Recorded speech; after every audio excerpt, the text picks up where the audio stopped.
You ask Tiger to calculate. This deals with linear inequalities with one unknown. The final result is r greater than 64. Let's solve it step by step. Isolate the r. Multiply both sides by 8.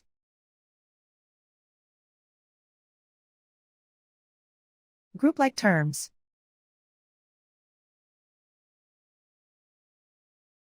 Multiply the coefficients.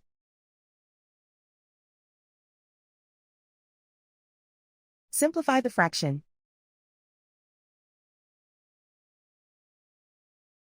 Simplify the arithmetic.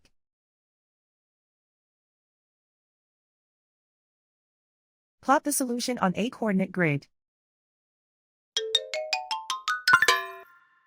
And so the final result is r greater than 64.